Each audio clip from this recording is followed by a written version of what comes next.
Alright, welcome to Operation End Times. I'm your Jedi Warrior for Jesus. This is Synchronicity of the Ages, Part 10, Our House.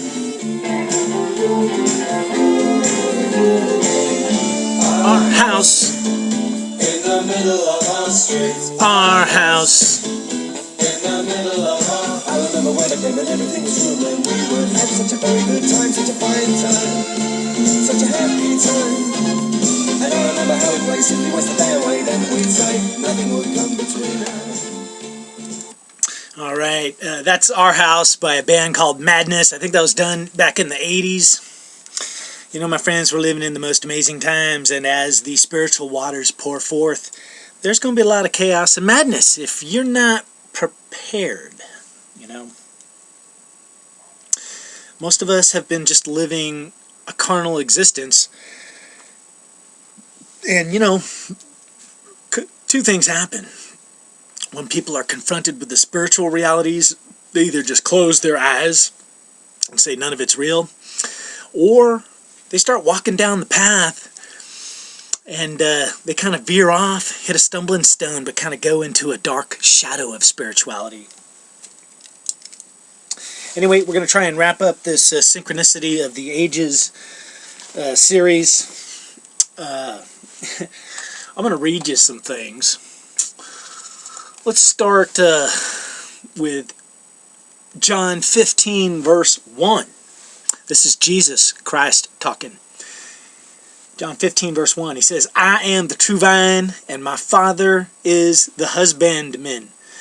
Every branch in me that beareth not fruit he taketh away, and every branch that beareth fruit he purges it, so that it may bring forth more fruit. Now ye are clean through the word that I have spoken unto you. Abide in me, and I in you.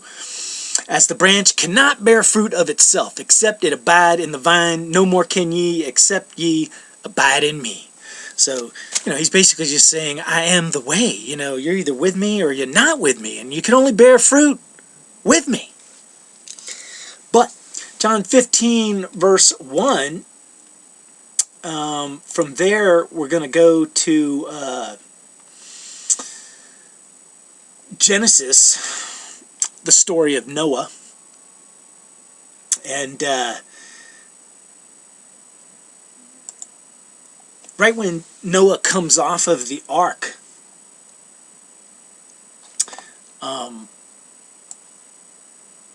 it says,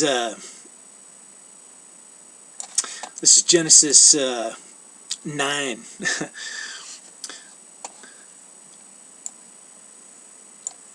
But God made a covenant with Noah.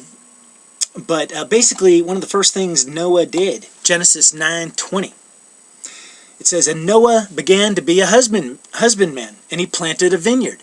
That is a direct match to John 15:1. I am the true vine, and my Father is the husbandman. So it says Noah began to be a husbandman. So Noah kind of represents God, you know, imagery. And the reason why it's important is because Noah was the man who was at the time when the ages changed and the waters, once again, that had been divided in Genesis 1 came back together. And all of reality was filled with the spiritual waters. And the people that were on dry land that had been invited into the ark. That's what people don't understand. Noah took him 100 years to build that ark. He was saying, help me get on board. People laughed and mocked, and they ate and they drank, and they went about marrying and bearing children and acting like life would go on forever. You know, so those people did not get on the ark, but there was a lot of people that got on the ark. You know, Noah, his sons, their wives, and all the people that were the beasts, the cattle, the birds, and the creepy crawly things. Those people, they got on the ark because either God pushed them on there or they listened up. But Genesis 9:20, you know, correlates that Noah was the husbandman and he planted a vineyard. So anyway, what we know, starting in Genesis 6, that the queen bees were on the planet, that man had become corrupt,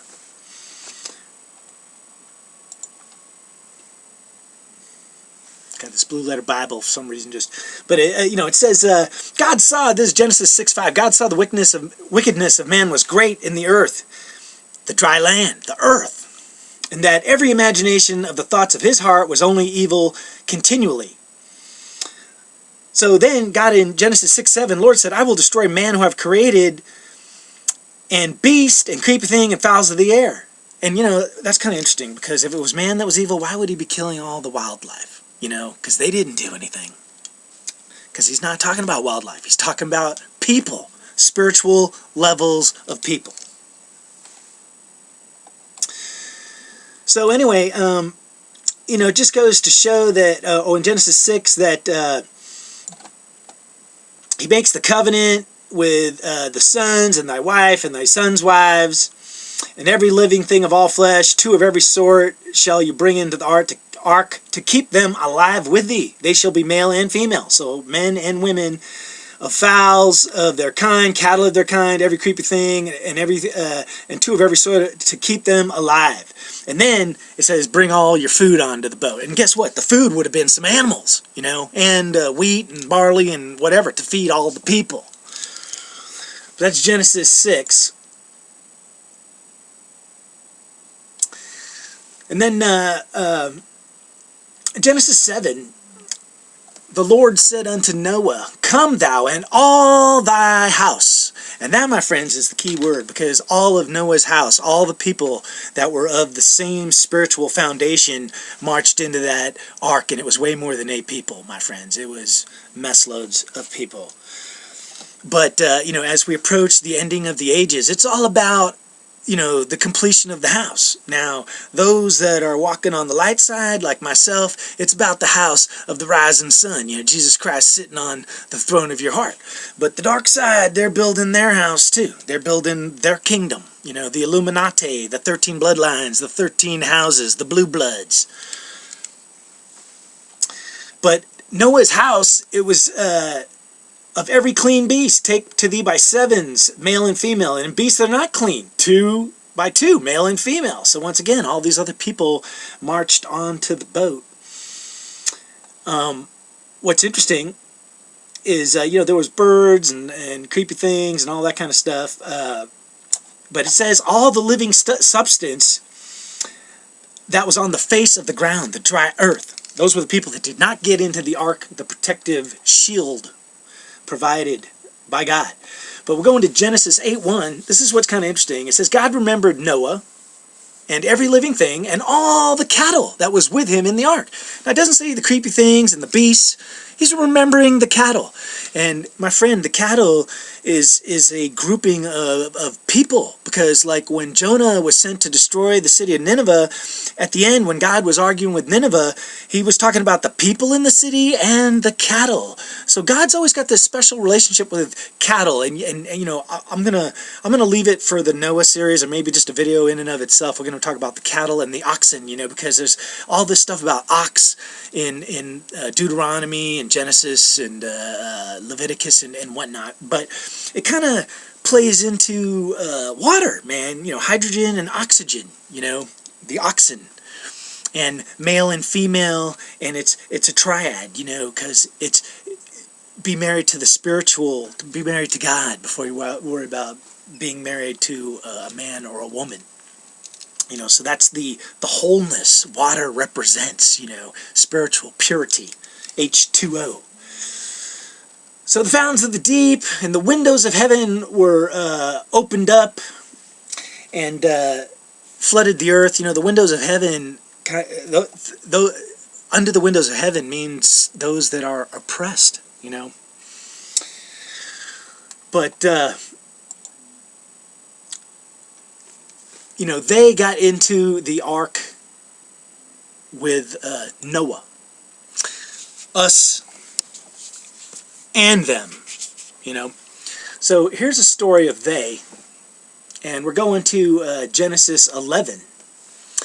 The whole earth was of one language and one speech, and it came to pass, as they, journeyed from the east, that they found a plain in the land of Shinar, and they dwelt there. And they said to one another, go, let us make brick and burn them thoroughly. And they had brick and stone and slime for mortar. They were building a city, a high tower of power. And they said, go, let us build a city and a tower that the top may reach to heaven. Now, you can't actually do that. So that's all spiritual. That's just the ego of man saying, let us ascend to heaven. Let us make us a name, lest we be scattered abroad. So they're pronouncing their own doom upon the face of the whole earth. And the Lord came down to see the city and the tower which the children of men build.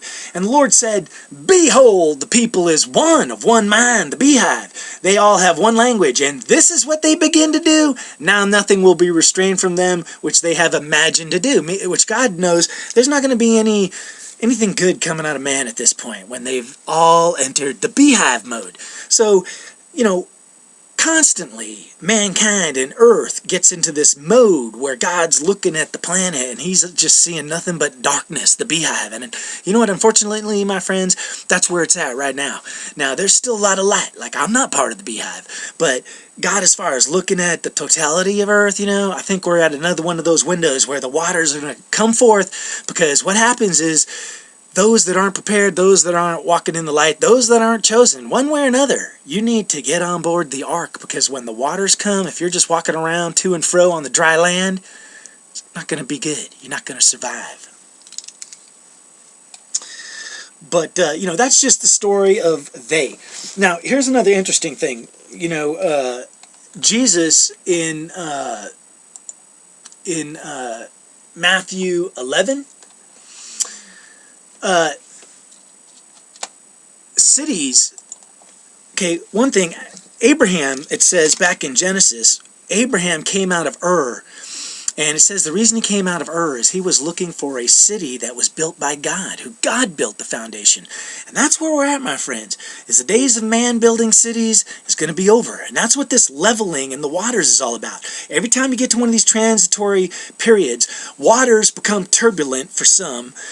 Just like the pool of Simone, I think it was called, where the angel troubled the waters. Some people are healed, others aren't, But what happens is when the waters are, the heavens and the earth and the waters come together, no longer divided, earth becomes a void, hills and mountains are leveled, cities come down, valleys are raised up. So, once you're on a spiritual plane, there's no more hills and valleys. There's no more governments. There's no more ego of man. There's no more high towers of power built on foundations of anything. Unless they're built on God, they're gone. So, people, when they hear these words, of mountains being moved, hills being leveled, valleys being raised, in their minds, they constantly want to think on a 3D level of the earth becoming perfectly smooth round like a marble. But that's not what's actually going on here. It's all on a spiritual level that things are being leveled. And likewise, it's just like Jesus, what he was upset with was the cities that he came from, the people that knew him.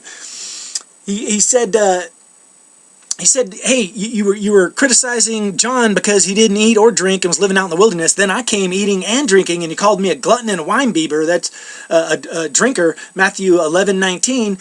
So then he began to upbraid the cities, complain or point or accuse the cities wherein most of his mighty works were done. The miracle of Canaan was done in Capernaum. But basically, he ends up condemning the cities. Woe to thee, Chorazin, to Bethsaida, and to Capernaum. And he said, you'd be better off being in Sodom and Gomorrah, because if they had seen the miracles that I performed, they would have repented and started walking to the glory of God. But you guys, brothers and sisters, people I even know, you just blew it off and said, oh, you know what, we can explain the water turning into wine or whatever it is, and you got like one half of your eye closed and you're not seeing the glory, and it's going to be worse for you, you lukewarm people. But, Capernaum means comforted valley. Chorazin is the furnace of smoke, which is kind of like Sodom and Gomorrah became a furnace of smoke. And Bethsaida is the house of the fish. So once again, Jesus caught the 153, but there's obviously fish outside of the ark. The people who are in school, but you know what? They're not in the right school. They're not in the kingdom school. They're in the school of arcane and dark knowledge. So, You know, I thought I was going to complete this series, but already I am out of time, my friends. So, you know, the imagery, the queen bee, the brides, the whore, the bride of Satan, the bride of Christ, the water, the waters, troubled, oxygen, the cities and the hills, the mountains being leveled, the waters rising, the completion of the house of the rising sun, my friends. All right, all praise and all glory be to God and to Jesus Christ. Bless each and every one of you for watching this video series, The Synchronicity of the Ages. I think there will be a part 11. I'm Ben Hellistead, your Jedi warrior for Jesus, and this is Operation End Times.